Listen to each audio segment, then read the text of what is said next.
A friend and a researcher, Jabari Dennis Kirimi, is working miracles with outstanding evidence. His pictorial evidence defies every other interpretation of what you can see here before and now. You can also go to this website to see the evidence. Unfortunately, many educated brothers and sisters still think that DNA evidence is the best against eyewitness proof or self-testimony of our ancient ancestors, of who they were, where they lived, and what they believed. Against other facts like that there was no Middle East, that Egypt, Ethiopia, and Sudan are geographically in Africa, north of Africa, and that there is a known pattern of history that they were invaded by the Persians, the Greeks, the Romans, and today they are occupied by predominantly white Turks who are Europeans. They walk along life, our brothers and sisters, blind to this fact, or they just ignore this fact, or they think it's not important.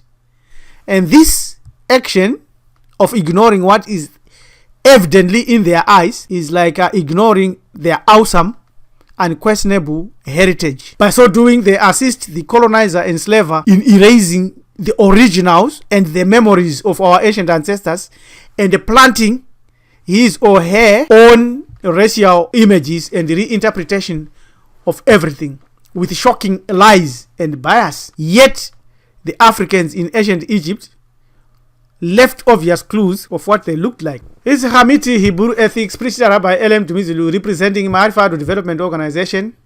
Our title today, Images That Tell the Story. Obviously, with newspaper reports and scientific reports and public media blazing such titles, King Tut was Eastern European. According to the DNA test, the images of King Tut like this will no longer be accepted. And people will never think and see these images as representing the truth, because all this will mix their ideas. The evidence that is there, that is practically on the ground, not tampered with, is largely ignored. Images that tell the story. Artistic foreknowledge in action. Here is what is happening today in movies and other places. Many people poke fun at Afrocentric teachings, thinking that is lies, and they continue to believe this. Instead of that, this is a fake and this is the real. Of those that follow religions, book religions, and when they speak of the Good Shepherd, they always think of this as the Good Shepherd, and they will never know that there is this who was actually holding an African animal known as Membre, southern part of Africa, Juika in Afrikaans. And when we speak of Afro hairstyle, the original is like that, and this is ancient, the oldest. You will never get this in any other part of the world except amongst the Bantus or people with the kinky hair like that. And there, the mimicking, the snake here and the color, and this is fake, and they want that Afro culture, Afro crown, Afro hair.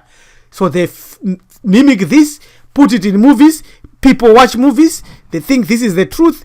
They read the DNA report and papers, peer reviews, scientific reviews, and all the complexities of science. And when they are shown that this, their mind has already been bamboozled, fogged, and the mist in them only clears up by seeing this. They can't tolerate and accept that. Then one of the greatest proofs that you can ever come up with when you are faced with the people that are ignoring or throwing away Afrocentricism, whether they be Christians, Muslims, Jews, scientists, ethnographers, or geneticists, or anybody, is this image. Horema Kuti, the Sphinx.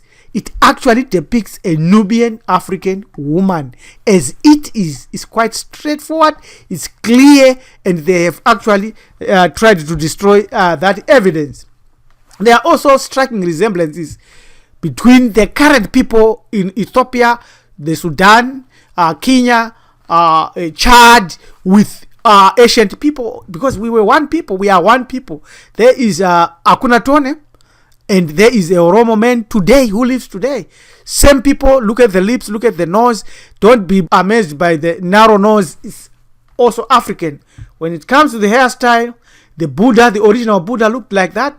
These are the original Buddhas, not what you have been told or shown in any other images. The Afro hair and the Afro cut. This is what it is like. This is the Rwandese, Tutsi men, and they straightforward ancient Egyptian Africans in Egypt, the pharaohs, the kings, the Egyptians, the priests, the teachers, the scientists. This is what they were. And this is exactly what it is. There is no need for DNA or for any other scientific or latest evidence. It's all a lie. That is the truth. This is the truth. And that it is a lie is also a fact. Many of us know the fictional Wolf, son of Mog in the Star Trek series. He is predated by the Boko men from the Congo, who did this in the early 20th century with scarification and with characteristics like Kokokom like that. And this character is a fictitious character built on that. Go to this website we are showing here. He appears on Star Trek television. And this is the clue that the entertainment is always based on what our ancestors gave to the world. So they continued to see this evidence and they became so angry and hateful. They started to attack statues and knocking off some noses from certain pharaohs and chopping off and destroying anything. How much evidence we have lost from people, especially the Arabs, the Muslims. They were burning papyrus, boiling their water for bathing and cooking using as firewood.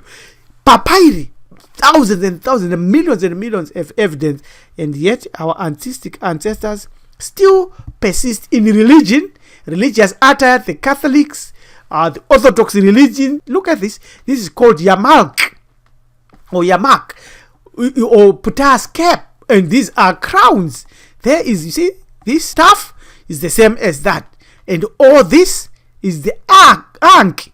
But they give you the cross, but they carry the ankh, and they carry the ankh there, and there it is straightforward, the star. Exactly. So the evidence is very, very clear. Women in Africa, in early African societies, the woman place was not only with her family.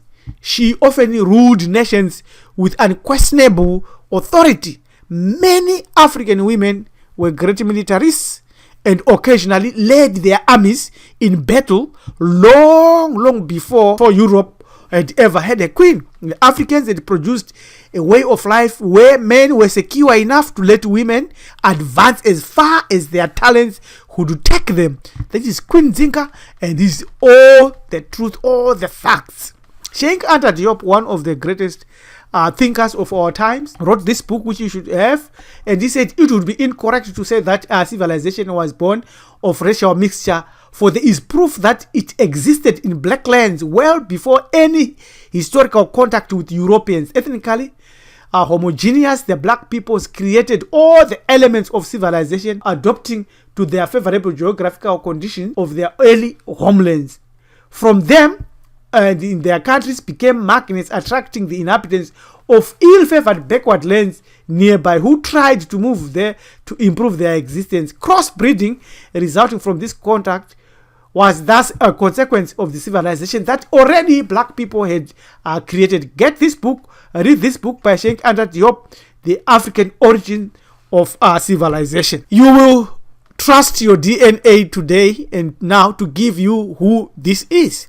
Of course, the evidence is quite clear that this is an African king. This is Tutankhamun. They chopped off the nose, but the lips still sell out, and the crown, Yamak, still there. They chopped off the snake, and there are reasons why we fell to this level. You can trust your DNA, but I shall stick with what my ancestors drew, wrote, carved, and left as my heritage.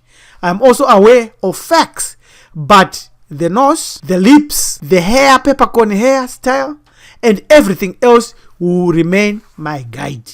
Images that tell the story have been shown here. Some images. Now for the test, the final test we want to give. What could DNA say about these lips? Whose lips are these? Unfortunately, millions of educated brothers and sisters, believers in other religions, followers of science and genetics, will never see these as my lips. but as anyone else selected by their DNA. So the DNA comes and says, this is Chinese. They'll say, yeah, it's a Chinese. Yeah, the DNA proves it. DNA is there. That's what they will say. I had a lot of friends, some Christians, some 20 or so years ago, who laughed and said, ancient Egyptians were not black. They are there. They are still there. And then when I asked, where did the Arab come from? Was there an Arab or Islamic invasion of Egypt? That's when they started to shake their heads and to try to find evidence. And this is the fact. Even if you bet against it, the eyewitness that we see here is that this is our ancestor. It is as if our ancestors knew we will need this kind of evidence.